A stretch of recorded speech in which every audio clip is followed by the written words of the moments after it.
Hello everyone, welcome once again to Pop Culture Comics in Overland Park, Kansas. I'm Captain Logan, and it's time again for my comic book picks of the week. As always, I'm going to bring you my favorites for the week in the categories of DC, Marvel, Independent, and Kids books. Let's kick it right off with a brand new miniseries from DC. Here is The Ray, #1. The Ray is another new 4-issue miniseries from DC, and I'm loving the variety of these. This one reads like a typical lighthearted teen superhero comic, at least at first.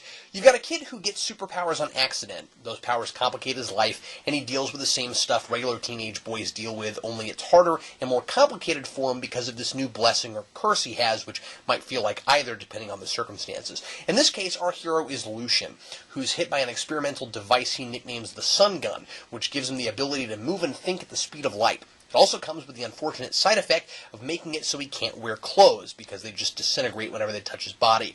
He's eventually able to bend light in such a way where it appears he's wearing clothes, but he still can't wear real ones, and I like that he says he has a hard time getting used to being naked all the time, even though no one can tell. What's not so typical about the book is Lucian's voice, which delightfully narrates the book with a wonderfully sarcastic wit. He sounds almost like he knows he's in a comic book. Rather than treating this like the most amazing thing anyone's ever seen, he looks at it for what it is, both in his world and ours, a not-so-unusual occurrence. In the DC universe, people get powers in crazy and unlikely ways, and in our world, we've seen countless superhero movies where that happens to a protagonist, and Lucian comments on both. I especially like that he refuses to go too depth into his origin, because we've all seen it before, what he calls the ridiculous and random accident that transforms a normal person into a superhero.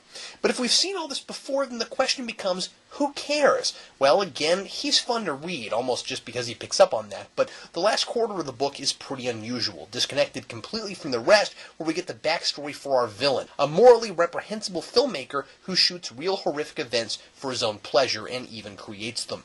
With all the talk about superhero movie cliches, it's a neat foil to make the bad guy a psychotic director. I should mention that while this was feeling like a pretty wholesome book with only some slight adult undertones at the beginning, there's a pretty graphic image right at the end with this villain that made me realize it's going for that feel just to subvert our expectations, and it is, in fact, maybe more for an adult audience. It talks a lot about the obviousness and predictability of the superhero genre, but does a decent job of turning that on its head. My Marvel pick for the week is another first in a miniseries, and I've really been looking forward to this one.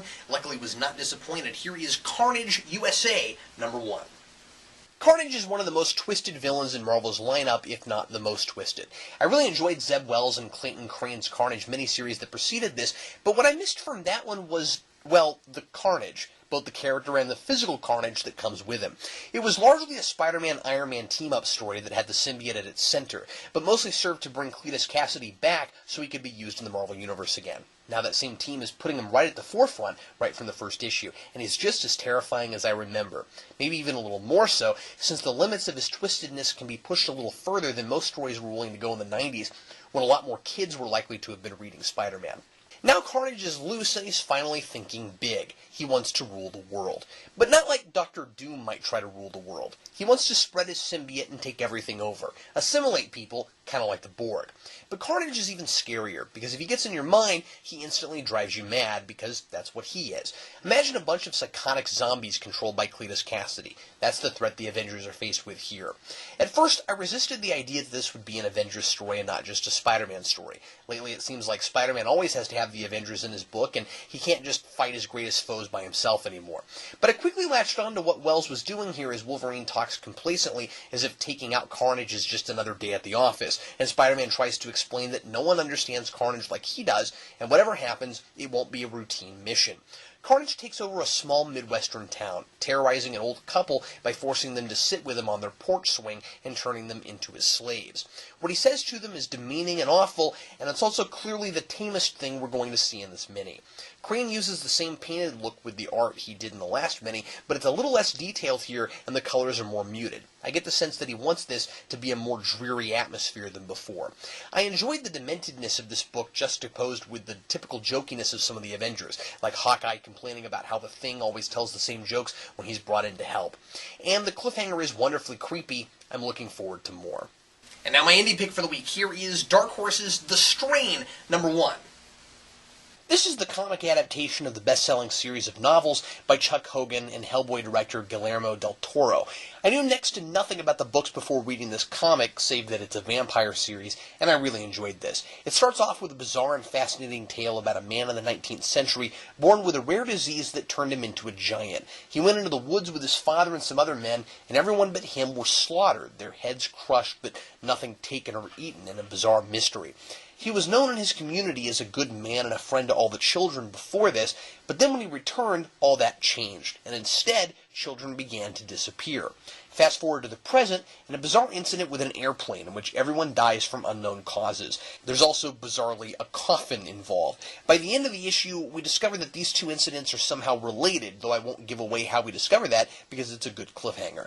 We also meet our protagonist, a man who works for the CDC, who's divorced, loves his son, but isn't around much because of his job, and that seems to be why his relationship with his wife didn't work out. That part is a little typical for my taste, but it's only the beginning of the story, and I'm hoping it'll flesh out into something more compelling. This first issue gives more questions than answers, but it's a really intriguing setup, and doesn't feel like every other vampire story we've been inundated with in the last several years. It's also only $1, and there's lots of reading here to do for that low price. If you love vampire fiction and haven't read the novels, try this out. It's 11 issues and starts out quite strong. I can't speak to how faithful an adaptation it is for those of you who have read the series, but it stands alone well. And now, finally, my only book this week that is not creepy, nor a #1, here for my kids' pick, is Batman Brave and the Bold, #14. We've all read or watched dozens of stories about the true meaning of Christmas, or in this case, Hanukkah, but every now and again it doesn't hurt around this time of year to be reminded what the season's about, especially if the story is good. I like that Brave and the Bold has the flexibility to sometimes be all about the outlandish and the ridiculous, and sometimes, like here, to be something a little closer to home with a moral lesson. Some people might find it a little obvious or preachy, but it is a kid's book, and I think it has a significant enough spin with Ragman that it succeeds pretty well at teaching a lesson about we don't always get what we want, but we usually get what we need, while also being sufficiently entertaining. And it does it the trademark Brave and the Bold way, by using an obscure character, in this case Ragman, who has a character arc about trying to be a superhero, but feeling like, in the poor neighborhood he operates in, he's not doing enough good. And it opens with a hilarious three-way supervillain team-up between Crazy Quilt, Dr. Spectre, and the Rainbow Raider in a preposterous plan to color all the snow. And a couple other books this week that I think are worth checking out. Here is Marvel Holiday Special #1. This is a one-shot. New holiday stories by various artists and writers about Spider-Man, Nick Fury, Wolverine, and The Thing. Also from Marvel, it's the second in a miniseries. Here is Magneto, Not a Hero, #2. Eric versus his clone. They fight for the right to be called Magneto, and Eric deals with just why he's currently with the X-Men and what that means for his ultimate goal for mutant kind, which he claims hasn't changed.